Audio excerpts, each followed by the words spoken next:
An incredible lesson that you and I can take from Isaac Newton on creative leadership is his willingness to let his curiosity, let his imagination go, to let it take him down paths. And he'd use those two things, his curiosity and his imagination, to run experiments, whether they were real physical experiments or just thought experiments. As an example, there was a fair in Cambridge, and one day Newton at the fair saw a prism for sale. And at that point, prisms were considered just toys for children. But Newton bought the prism, took it back to his room, and immediately shut the curtains, allowing just enough light through that he could guide that light through the prism and see what it did. Then Newton took a piece of cardboard, cut a slit out of that piece of cardboard, and used that slit to guide the light both into the prism and to affect the light after it passed through the prism. And he decided he would filter out the light going into the prism turned into a rainbow. He would filter out all of the light from that prism to just one of the bands, to just the red band. And as he did this, he started to ask the question. He said, what if I put another prism there? So he went and bought another prism, and he experimented with the light going through one prism, then turning into a rainbow, then going into the other prism and turning back into white light.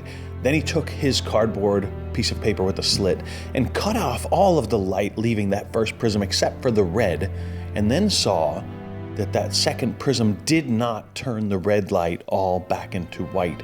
It just reflected and refracted that red light. And Newton started to think maybe all of the colors in the spectrum are in white light, are present in white light.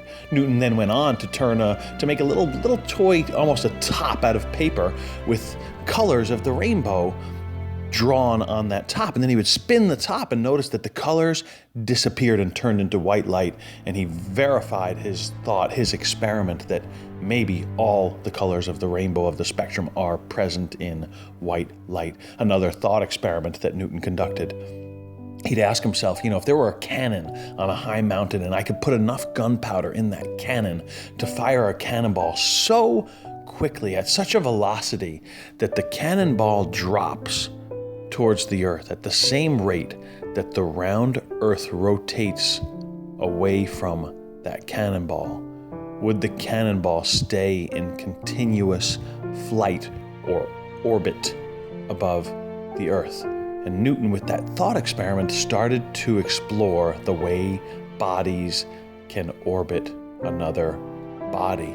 How we put satellites into orbit today, how planets orbit around the sun or moons orbit around planets. A thought experiment. Can you let your imagination go a little more? Can you let your curiosity affect you? And are you willing to run some experiments?